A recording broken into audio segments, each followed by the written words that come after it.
Hello, how are you? I'm Matthew, host of Truth from the Booth on Folked Up Radio. Thanks for making space for me and my guest today. Every story has a beginning. Some have an ending, but others refuse to stay on the page. They keep unfolding, sometimes in ways no one expects.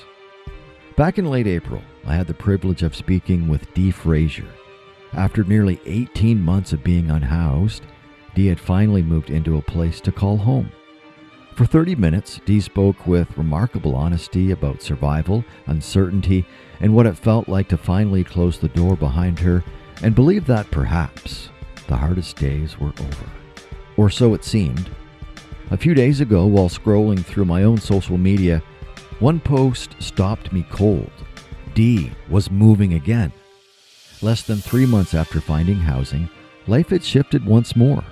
Another address, another upheaval, another reminder that securing a roof over your head doesn't always guarantee stability beneath it. I reached out and asked one simple question. Would you be willing to tell people what happened? Without hesitation, Dee said yes. Before we hear what unfolded next, it's important to understand how this chapter began. So today, there are 2 parts in one continuous show. First, you'll hear the original conversation recorded in late April, and then we'll return to the present to an update recorded on the morning of Friday, July 17th. Sometimes the story isn't about finally getting home. Sometimes it's about discovering how difficult it is to stay there. This is the continuing story of Dee Fraser, and it's next on Folked Up Radio. I used to be a break in the wind, a doorway, forgotten by most, but not by the ones who need me. I've held the backs of people with nowhere left to go.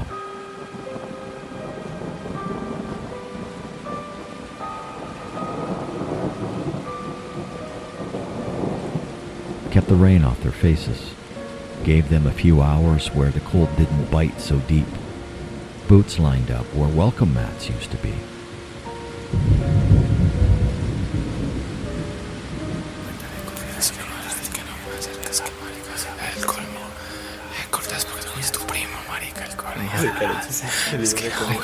Conversations whispered at 3 a.m. just to stay human. I've seen shaking hands warm around paper cups. Heard stories you won't find in headlines. Loss, survival, tomorrow, maybe. I wasn't much. Cracked frame, busted hinges, but I was something. Then one day, plywood. Boarded tight, nailed shut, cleaned up. Now I watch from the other side as the wind cut straight through where I used to stand between it and them. They didn't disappear. They just lost one more place to exist. I was a doorway. Now I'm just a wall.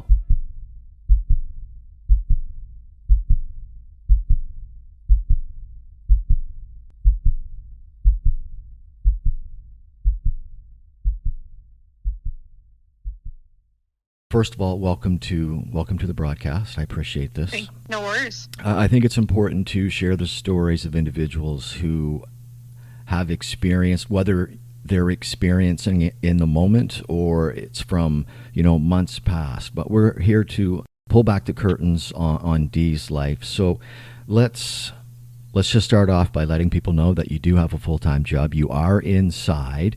But what we're going to do is we're just going to go back a little bit into the past. What has been this is why you're on this program, what has been your lived experience with the housing crisis in Nova Scotia? And what were some of the early signs, some of the circumstances that led to that first experience of you losing your home, your safety, privacy, dignity, and with kids? Yeah, so my experience with the housing crisis has kind of been really personal to me because it wasn't just about losing a place. It was about, losing stability. It was about losing privacy and a sense of safety, especially me as a parent, a single parent. I think early on, the signs were the rise in costs. I was not able to find stable work at that time. And I didn't have a strong support system. My family at the time, they did not want me living there at all, and they kind of made that known. But it just kind of stacked up quietly. It started out as a leaking pipe, and then I asked simple things to like maintenance, like, can you fix this? And then the mold, and then the mice, and then the bugs, and then my child got a chest infection. And before you know it, it was a normal day on October 22nd. I got up, as I do. I went to my job at Tim Hortons. My son went to pre-primary as normal. And then when I came home, there was 8 people, cop cars, scrambling to put their lives in tent trailers and back of trucks and cars. And that was the moment I realized that I'm losing my home. And it happened within 1 hour. So when I went to go home, there was a notice, a cop standing in front of my door, and he basically said that you're no longer allowed to live here. He followed me around. I packed my things up. I just kind of thought it was overwhelming, and I felt scared. But it could happen so quickly. And I think the warning signs were, the rising costs, my unstable work, and not having really people to back me up in this. And it was a slow breakdown kind of security. It happened so quickly. Is it fair to say that your personal support team is minimal in people? Absolutely. I am not much of a, how can I say this? I would like to say that I don't have a lot of friends. It's never been like that for me. I'm the youngest of 4 children, but my siblings are 10 years apart from me. Do you think you're a difficult person to get along with? Why do you think? I don't have a lot of friends here in Nova Scotia. Being neurodivergent, like having ADHD, sometimes people may look at me a little bit differently, but at the same time, I just have to realize that those are not my people. So at the same time, I feel like ever since COVID, nobody wants to come over to people's houses for coffee anymore. Nobody wants to go for a walk anymore. No one's really, everything is online all the time. So maybe, that has a play or something to do with it, but I don't think I'm difficult to get along with. I just think that a lot of people are not really interested in personal friendships anymore as they were, back when I was growing up. The phrase that you used, those are not my people. Who does Dee prefer to hang out with? I want to hang out with people that have compassion for others, that have, a caring heart, and that are, able to back me up in times of need. And, I often give so much love and care to people, but it's not really reciprocated, and that is a tough feeling to overcome. Although, I would just love friends that were kind and caring and understood my passion for advocating for the unhoused or advocating for ADHD or things like that. I just feel like sometimes I don't share the same interest as other people, and that may, deter people away. And also that, I'm not gonna lie, I also, I speak my mind a lot. If it's in my mind, it comes out of my mouth, and a lot of people don't like that. I want people to understand this is the first time we've been communicating back and forth through Messenger for the last few days. This is the first time we're having a conversation. I want people to, how does it make you feel to have a complete stranger, being me, the host of a talk radio, asking you to share your story? Like, do you find it easy in this moment to share, here, this is what's happening to me, this is what happened? So basically I found you through Facebook, through Mariah Baker.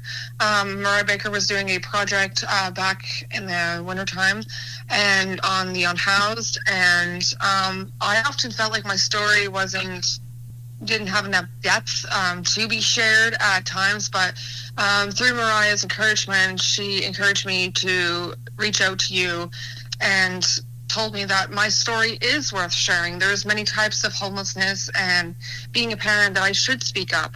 And so with her, inspiration, I really decided to reach out to you. I started to look into your stuff, Matt, and I first and foremost want to say thank you so much for all the advocating you do for the unhoused, all you do for the unhoused, because at the end of the day, we're just people, and everyone is one paycheck away from losing it all.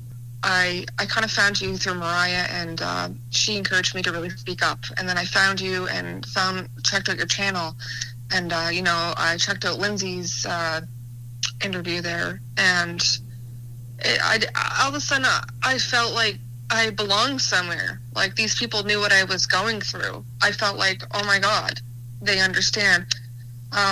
Lindsay talked a lot about just the after effects of being homeless. A lot of the time, like I can't pass a man with a sign. I have to talk to them. I want to talk to them. I want to look them in the eyes and make them feel human, because I know what it's like not to feel like a person. So I guess, yeah, just through Mariah bring me to you, and now I'm here talking to you, and I'm so grateful for that. Yeah, so am I, and so are the individuals in 162 countries around the world. I have my live streaming in the moment. You've been documenting stuff, so I just want to quickly talk about, because you documented everything that was happening in those 18 months, the hunt for an apartment, finding a job, getting back on your feet. What message were you putting out there to individuals during that time? What were you telling them in those videos as you were in your search, in your journey? I wanted to spread the message of hope.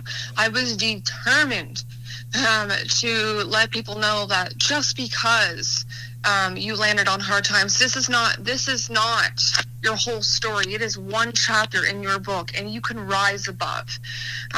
It doesn't matter, where you're from or your background. You can rise above, and you too can get a job.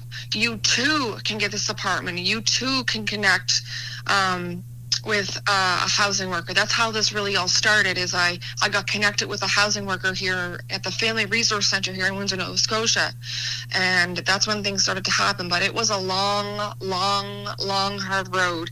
But ultimately, I wanted people to know through my videos. The message was, stay strong, because you can move along. You just got to stay strong, and you too can have this. With a little bit of hard work and dedication, you too can have the things that you've desired in your life, because housing is a right. It is not a privilege. It is a right. And I feel like people, I also have a hard time connecting with people that are have always been housed, because I am so grateful to charge my phone in my space, in my wall. I am so grateful to turn on the lights in my apartment, and the water, the clean water. And those are little tiny things that people take for granted, Matt. And I just really feel like the people that have never lived this are really ungrateful. And I had a really hard time with that.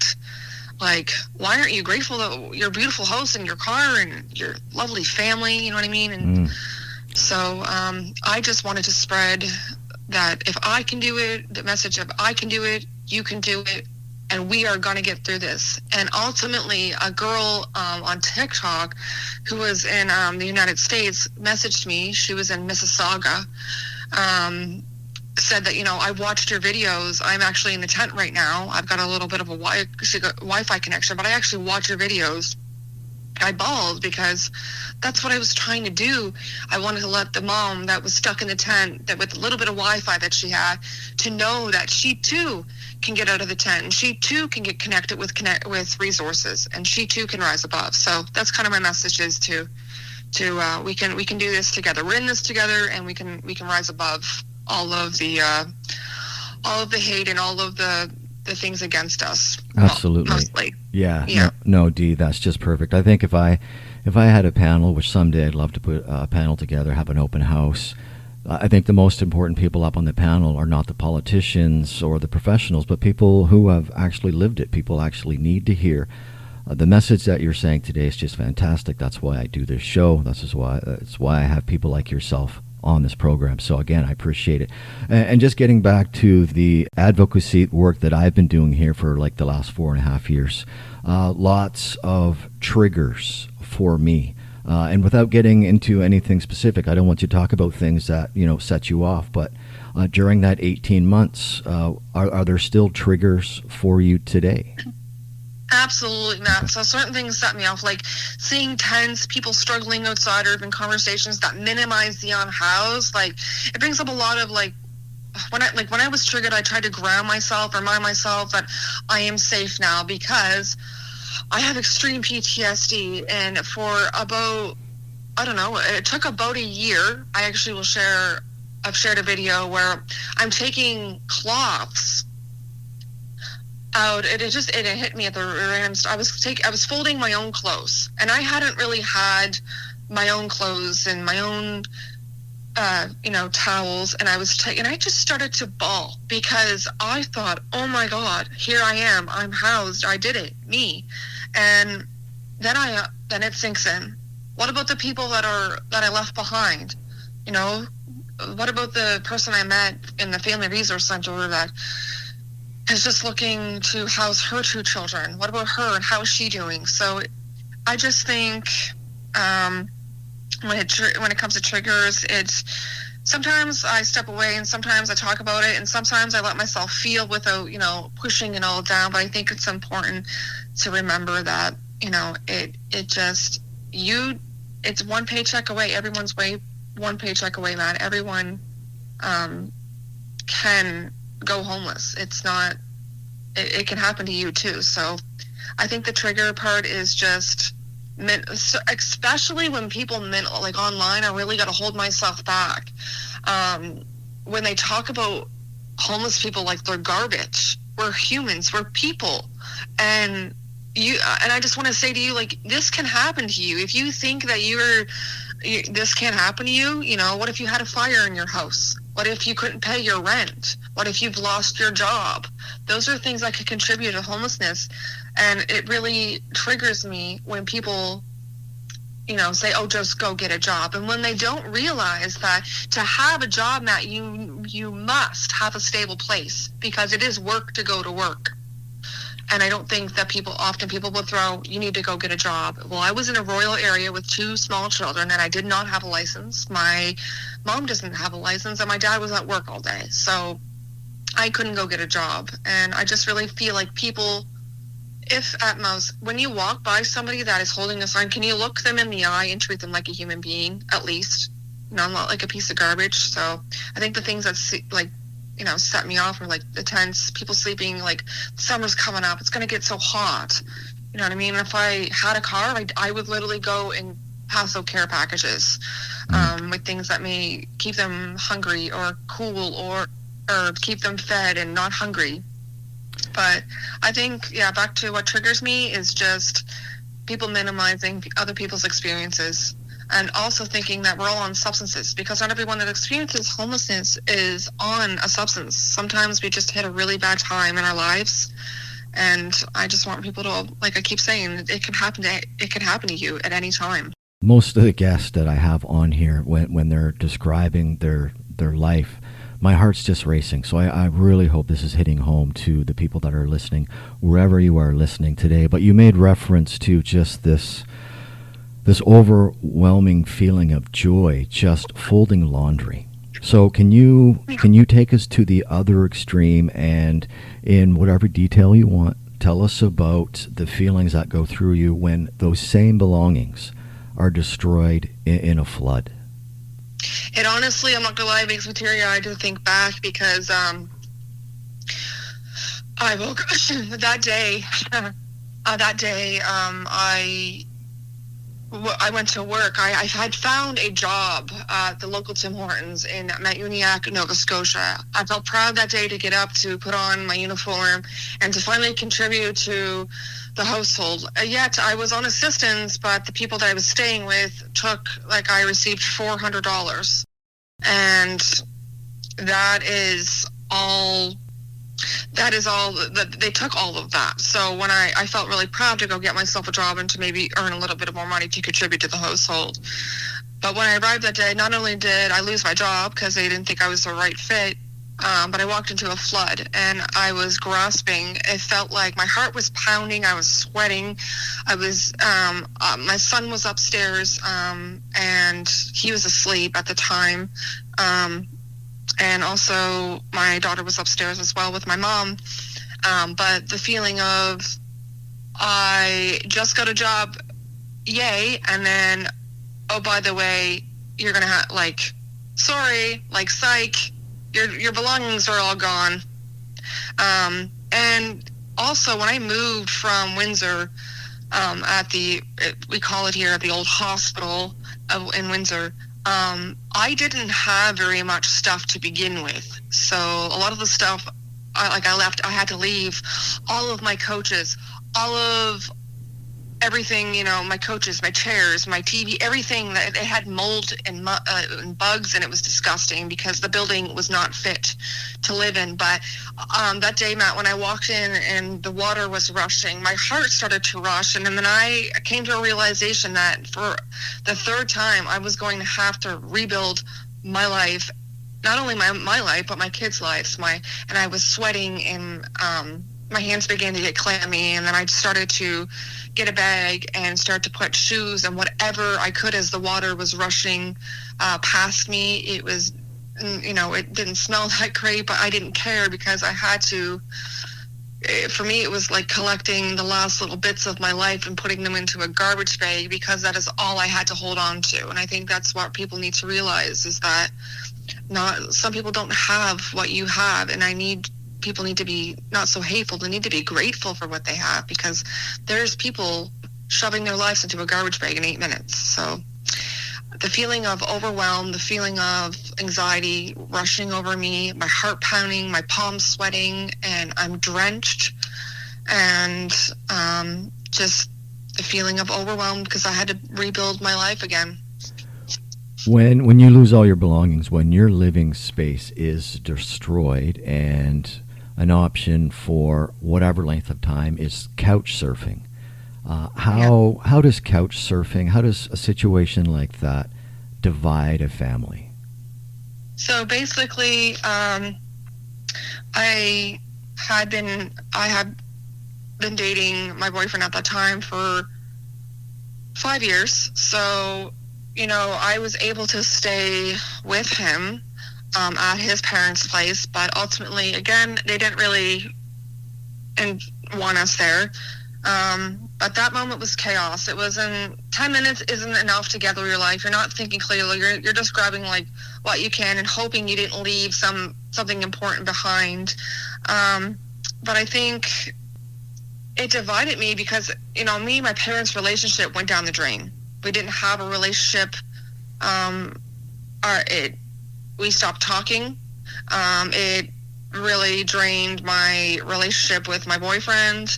It separated us. So a lot of the times he was, staying where he could, or staying with his parents, but his parents didn't want me there. So then I was staying in Mount Uniacke with no transportation. We had to switch schools several times, which was difficult for my son. It started in pre-primary. He's now in grade 2, but it divided us. We had to, and couch surfing, like I say, I was lucky enough to be able to stay with my parents for, almost a year or 6 months at a time. And then I stayed with a close friend as well. I was lucky enough to have that little bit of connection, but at the same time, it is not the same. And I couldn't create a routine for my son because every time I tried, we were packing up and moving to the next place. And it was very, very difficult. In those 18 months that you were unhoused, couch surfing here, did you spend any time in a tent? And if so, what time of year was that? And what was your experience like? Okay, so I was fortunate enough to, what happened is the person said I could stay on their lawn, but if I were to come in the house that I would need to pay to stay. So I gathered up enough money to rent the room for the month and get off the lawn. But ultimately, at the end, they had one of their family members come home from out west, and They needed the room back, so they actually turned into an argument. But they actually asked me at 9:30 at night to pack my bags. This was 2 weeks before Christmas. 2 weeks before Christmas, to pack my bags and to find somewhere else to go. So again, we were in the business. The car was packed. And this time, my boyfriend had to come with us because he did not agree with the people and how they were treating me. So he lost his home too in the process of all of this. So it not only affects, like, it didn't affect me, it affected my kids. It affected my mom's relationship between us. It affected my relationship. It affected my son's routine, his daily routine. And even though I tried really hard not for him to feel the effects, I'm sure there were days that he did, which I kind of beat myself up about a lot. In your experience, and again, thank you for just being so open and sharing, again, not here to pry. Everything we're talking about, you put up in your own social media. So again, I just appreciate your time, Dee. How would you, you mentioned you have kids, you do lots of videos. How would you like to address the stigma of being a parent and unhoused? Yeah, I know though my kids were really young at the time, and that made it even harder. They didn't fully understand what was happening, but they felt at times the instability, because it did, they did separate us at times, but I did everything in my absolute power. You can actually go back in my videos to make it feel normal. So if we were staying somewhere for 5 months, I would try to create whatever opportunity. And at my parents' house in Mount Uniacke, there absolutely was no way out. I was literally stuck. If I needed to go get groceries, too bad. If I needed to go to the doctor, too bad.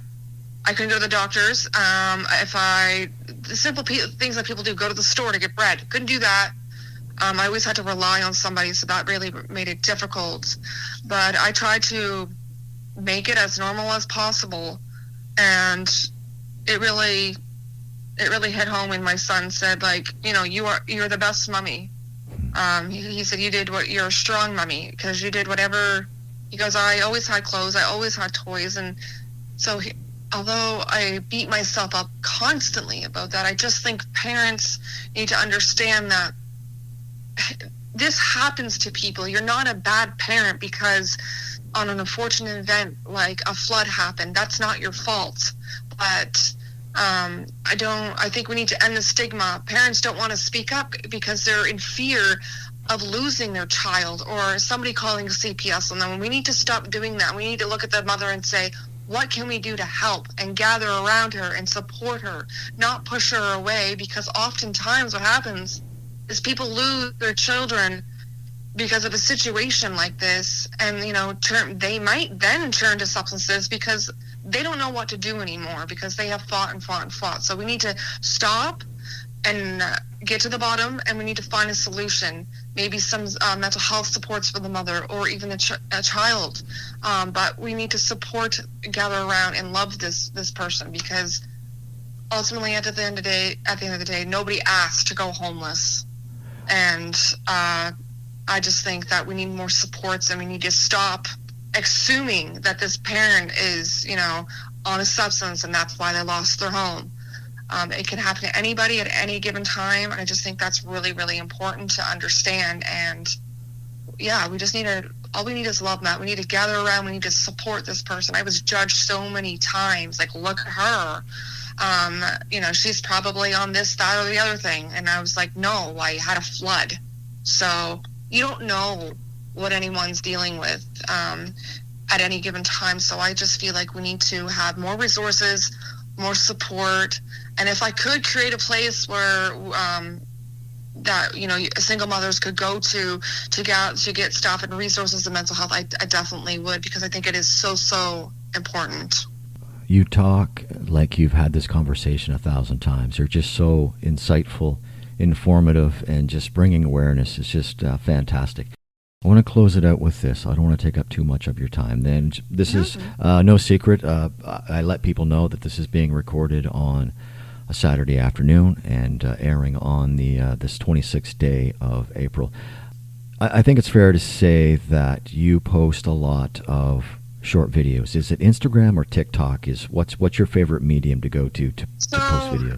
I like mostly TikTok. I have a large following on there, and if you guys want to go follow at D Does Life on TikTok, that would be amazing. I do make funny videos, but I also really like to advocate for mental health and the unhoused, especially bring awareness to ADHD and things like that. So mostly TikTok. Okay, TikTok. I'm glad. So it's a creative outlet for you. You do it for fun. You also do it for educational purposes. I just wanted to touch because everyone in this family believes I'm borderline ADHD. I did the testing. I spoke with the professionals, but I haven't been diagnosed. Why is it important for you to bring awareness for the ADHD community? So ADHD has definitely played a role in my life, Matt, and especially with organization, memory, and managing stress. And when everything around you is unstable, sometimes those challenges can feel amplified, and it's something that I'm learning to navigate. Now, I am 35 years old. I just got diagnosed like last year. So I went through my whole life feeling different and feeling like, I don't know how to explain it, like feeling different, not feeling like I really fit into the box of anything. I've always had troubles in school and troubles with in my work. But I feel like, I just feel like bringing awareness of that. I want people to know that ADHD is not just, oh, squirrel. It is so much more. It can affect your mental health, your personal relationships, your finances. And so, documenting that along, showing people those things, I hope to bring awareness that it stands for attention deficit disorder, but ADHD is not. It's a dopamine disorder because unfortunately a lot of us, we don't have that happy chemical in our brain. We were not born with that. So our brains do work really, really different, but our brains are beautiful and they are capable of so many wonderful things. Absolutely. So when you want to take your beautiful brain and unplug from technology, where do you go? Where's your favorite nature location? Where do you spend a nice, beautiful day in Nova Scotia, D? So I've had this lake called Lewis Lake. It's my happy place. It's my childhood lake, I call it. It's just down the road from my parents' house in Maniac, Nova Scotia. I love to go there. And I still know all the people. It's just they're a little older now. And it's really, I just sit there and it's a beautiful lake and there's a beautiful blue sky and there's birds chirping. And that is my happy place because that is where I can also almost close my eyes and hear my best friend, Lindsay, laughing with me. And I can look over across the street, I babysat at that house and those kids are now growing. And it's just like a sense of community and it's calm, it's peaceful. And another thing I like to do is spend time with my son outdoors. He's a busy little guy. He's 8 years old. His name is Lincoln. And Lincoln loves to go biking, scootering, and I love playing soccer or basketball with him as well. And spending time with my daughter, my 14-year-old daughter, Destiny, going outside. She likes to go for a walk, like nature walks. So I love to do those things, Matt. But I also love me a good old bike ride. I love biking through my little town and stopping at the local shops to see what the local bakery is cooking or baking up, or just see what's going on within the town. But I think that's one thing I would recommend is there's a sense of, if you're in a situation, I always tell people there's a sense of, you got to grab a sense of normalcy. So I post a lot about, I journaled. I had to find like a normalcy in my really chaotic situation. So I would get up and I would say, I don't want to get up, but I would make myself go for a walk, or if you have the means to get in the shower, if you have the means to, just try to, perk yourself up, go for a walk, because nature, vitamin D is literally a natural antidepressant. So my thing is grab onto any normality that you possibly can and run with it, because that grounded me and made me feel whole. Wise words, and I certainly appreciate you taking the time out of your day to do this. Dee Fraser, Windsor, Nova Scotia. Again, just thank you so much. You're just a part of a much larger picture. I'm coming up on a 2-year anniversary with this talk radio. So I know people listening in different countries around the world, I know they can relate to the story that you just told. And I just thank you for being so open, being so honest, and just telling your story with my friends here on Truth from the Booth. Thank you, Dee. Absolutely, and I just want to end this off with, if anybody is experiencing this kind of thing, you can get out. I have faith in you. You can do it, and I'm wishing everyone the best, and I hope everyone has a great day. Lock it in. Truth from the Booth, every Sunday at 10 and 6, only on 99.9 FM, Perth, Andover, and streaming worldwide at folkedupradio.com. Dee, thank you for giving us an update on this. No worries at all. The reason that you are on here less than 3 months, I have been following your social media posts, specifically your Facebook, and you do videos, and you had a video out here just a few days ago where you are getting ready to pack up again, less than 3 months. So can you tell us, in the middle of July 2026, what your current situation is like? So basically, the owners have sold the house, but I want to let everyone. These people are amazing. They are very helpful, and they are continuing to support me. It's very frustrating, because I did have everything together, but unfortunately, I do not. Things aren't going the way I planned. They didn't give me enough. Well, it didn't seem like enough time, but right now I'm packing up, and I'm still continuing to look for a place, and I hope to find something. I'm staying optimistic, but at the same time, I'm very, very tired, because I did have a job. I did have a full-time job. I did, things were going smooth, and it seems like every time that happens, unfortunately, I am pushed back to step one. So, but I'm a little frustrated. It's just, people think that when you go to apply for an apartment, it's easy peasy. Unfortunately, it is not. It is very, they get really into your business. So, like 3 months worth of bank statements I had to provide. You had to make a certain amount of income, and it has to exceed over the amount the apartment is. So there's a lot of curveballs, and a lot of me on the phone, and not a lot of answers. But I'm staying positive, and I hope to God that something comes up.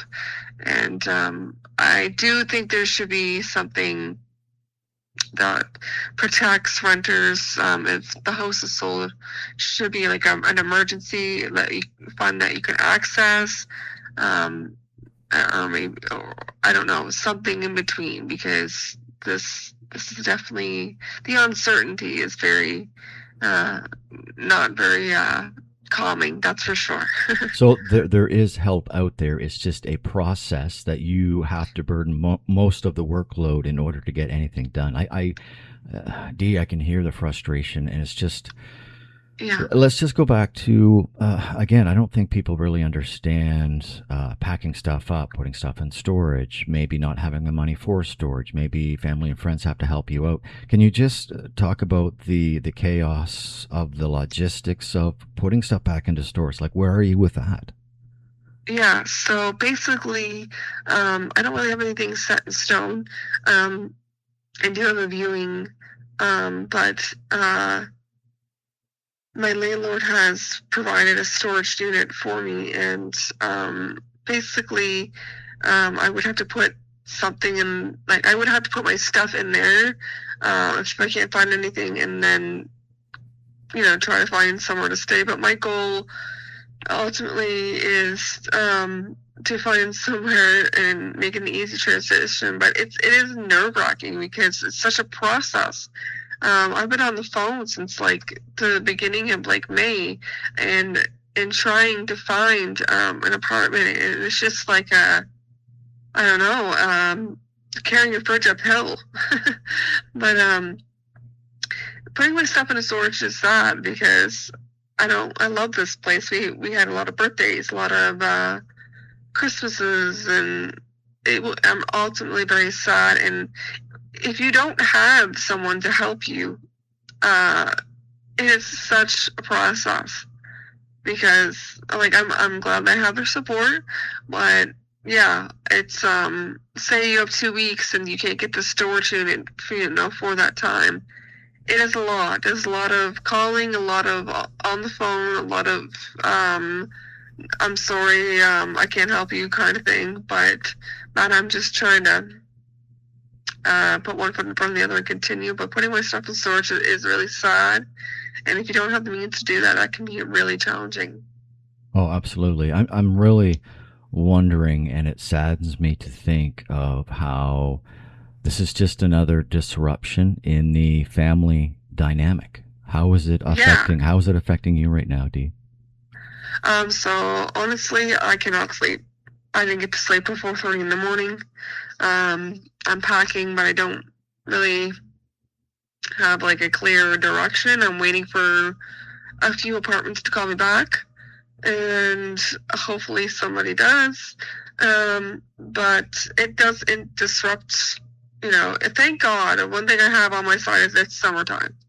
Last time I had to, maintain like a school routine and do this, but I'm so thankful that I don't have to do that. So that's on my side, but it does because I'm trying to have a normal summer, and all I can think about is this whole move.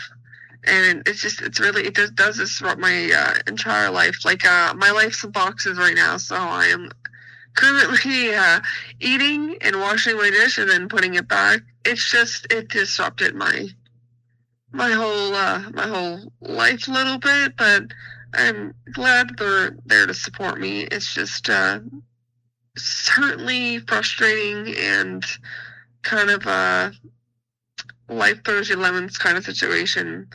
But yeah, hopefully I hear back from those apartments, and I can continue on. But it is surely it's kind of interfering with my daily life. Yeah, that's for sure. Yeah, absolutely. And you, along with hundreds of other Nova Scotians and hundreds of Maritimers and Canadians, actively looking for a place to live. And the other thing that really struck me, that you were also unemployed. Like how does that happen, Dee? Okay, so I've had a string of bad luck. I would say if I didn't have any bad luck, I wouldn't have any at all. And basically, things did not go well there. This has nothing to do with my manager. She was awesome and amazing. She had gone away, and things were quite different when she was gone. All that happened is I had an anxiety attack. The person said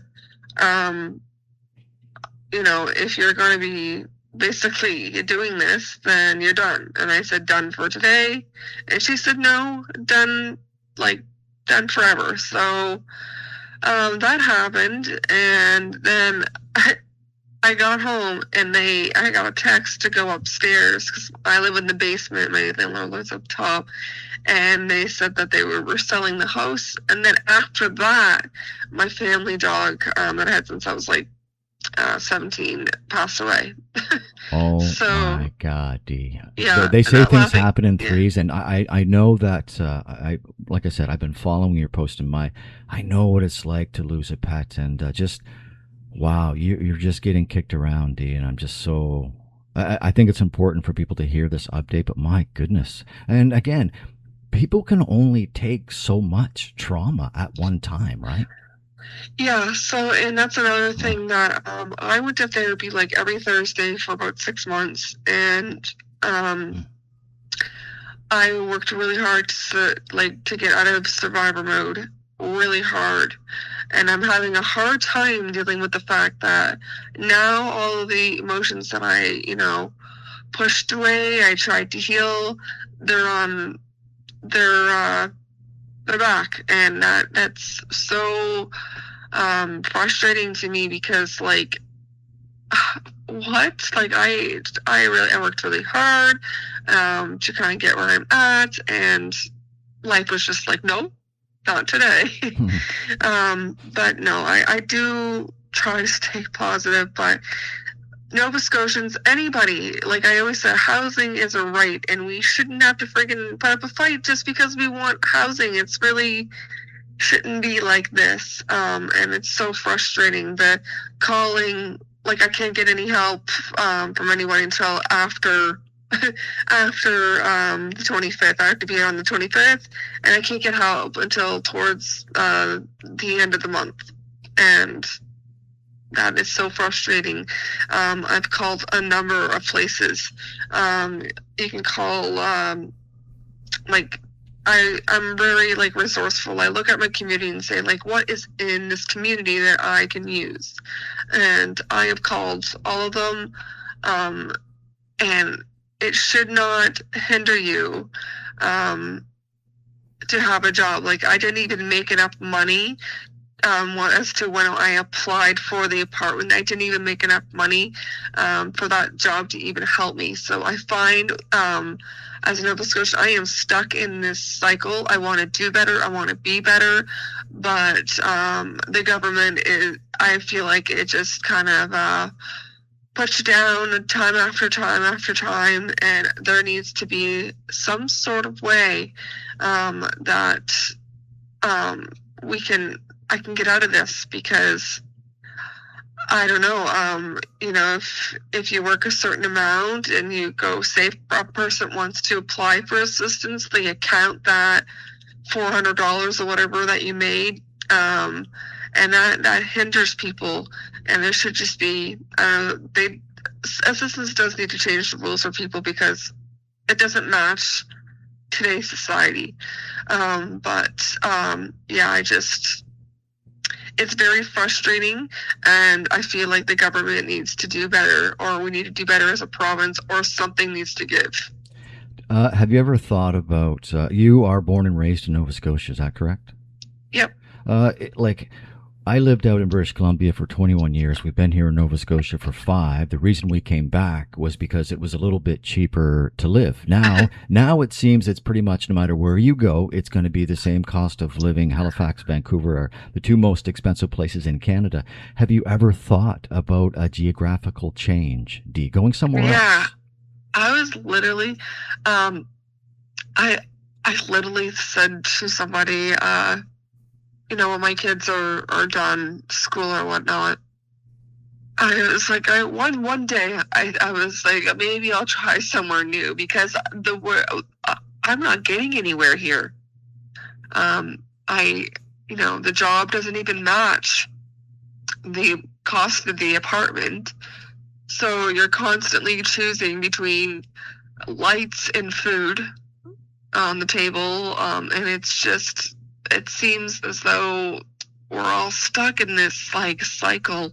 But one day, man, I would love to do something like that. Okay. I was just listening to you speak, and it just kind of reminded me of the olden days of radio theater. Like the way you are sharing your journey, you just paint this picture. I can hear the frustration. I can hear the exhaustion in your voice, and I just thank you. I just want to go back to just a couple more things on your Facebook, and you're a generation below me. What are you, Gen Z? Is that I'm Gen X. You're Gen Z. You put something on your Facebook, and I'm just wondering, what, in your opinion, what is the likelihood that you will, considering the situation that you're in right now, What's the likelihood of you ever owning a home, and what factors do you think contribute to why people feel broke? And not just because they don't have financial means. What else leads to people feeling broke? I think today, Matt, like, I was saying to my parents when they were my age, I'm 35, things were just a lot different. You could buy a house, but I mean, it doesn't make any sense. You can go rent a thousand some dollar apartment, but you can't apply for a mortgage. I think the system is broken, and somewhere along the way, I don't know if like Tim Houston needs to kind of get it together. It's frustrating, but I feel like it's because our jobs don't match the monthly rent. So we're working our asses off to only, maybe get the power kept on. But it's no good if you can't stay in your house. So I think the main reason is that our jobs do not match our climbing rent. There needs to be, like, I had one landlord tell me, "Oh, you work at AW?" And I said, "Yeah, I do." And they said, "Well, I can't accept you on a minimum wage job." Like, what do you mean? Wow. I have a job. I'm not a lawyer, I'm not a doctor, but I have a job. So I feel like the way society is going is contributing to the factor that we're just stuck in a rut, and it seems like we're not getting out. Yeah, and that's the mindset of a lot of people, unfortunately. No matter what generation you're in, I want to do one final thing, and I just want you to take your right arm, and you're going to put it over your left shoulder, and you're going to take your left arm, and you're going to put it over your right shoulder, and you're going to give yourself a hug. And then right now. And then I want you to, because I'm just going back to your Facebook post, how would you grade your own motherhood in 2020-60? Honestly, doing the best that you can. You're doing the best that you can in the circumstances. Yeah. Someone said to me, just have this way of keeping everything like normal. Every day, like right now it's summertime, so my kids are kind of like week on, week off with their dad. But I try to get up every day, and I continue to keep things normal, and I feel like it's my job as a parent. It's a different kind of pain when, things are kind of like erupting in the background, but you have to get up every day and you have to still continue summer, because I don't want them looking back and saying, "Oh, my mom was stressed out the whole summer." So I would say, probably an 8. But I would honestly a 10. Honestly a 10, because I say 8 because, I don't have the ability to go on big fancy trips, but I know that going to the pool and, going on adventures, just here in my little town, my son said, like, that was the best day ever. Like, I loved my ice cream. I loved going out for supper. I loved going to the pool. So I would say a 10, because it takes a special kind of person to act like everything is perfectly okay when it is definitely not. But I'm determined. That's why I keep positive, because I've got I've got 4 eyes looking at me, and I'm gonna continue to put one foot on the other, like I said, and keep going. But it's definitely a frustrating thing, and it's a different kind of pain, that's for sure.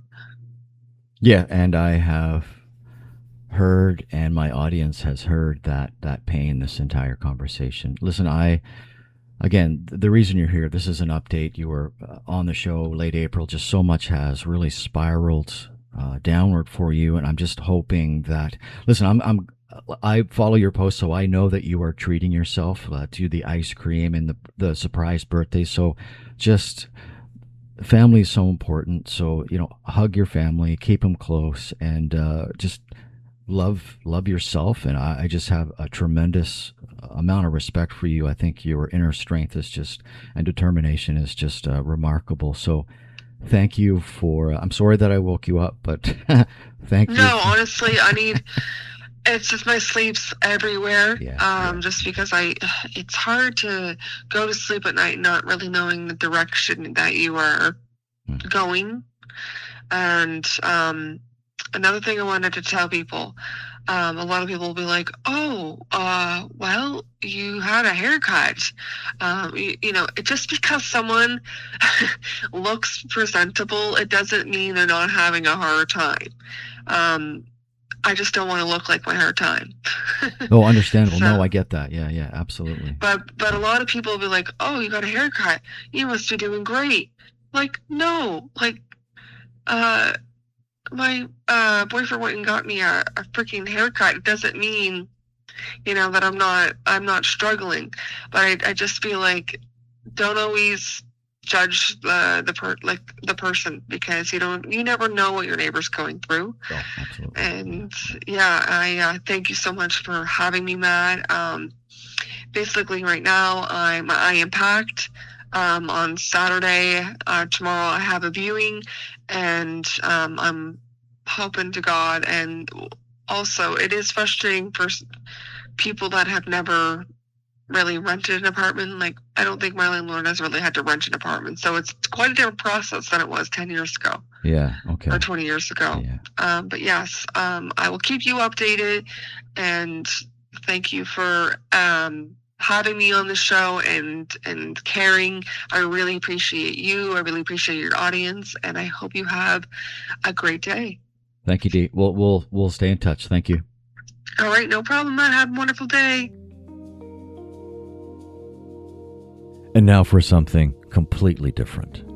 For visitors from around the world, Canada's FIFA World Cup venues largely delivered on the biggest stage in football. Fans consistently praised the electric atmosphere inside Toronto Stadium and Vancouver's BC Place, describing packed crowds, passionate supporters, and an experience that felt welcoming from the moment they arrived.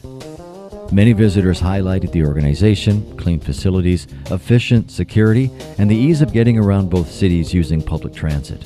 Fan festivals became destinations of their own, drawing capacity crowds with live music, cultural celebrations, and supporters from dozens of nations gathering long after the final whistle.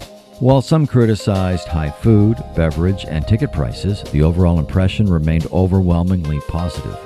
Visitors frequently described Canada as friendly, safe, and enthusiastic, with many saying the hospitality of volunteers and locals became just as memorable as the matches themselves. By the tournament's end, Toronto and Vancouver had earned a reputation as world-class hosts that showcased Canadian warmth alongside world-class football. Up next for Canada, the 2027 Canada Winter Games will take place in Quebec City, Quebec, from February 27th to March 14th. Marking the 60th anniversary of the inaugural event, the country's largest amateur multisport event will feature 22 winter sports and bring together around 2,400 athletes from across the country. I'm Matthew. Let's get you back to the music on Canada's #1 smoke station. I mean folk station, 99.9 FM Perth Andover, and folkedupradio.com.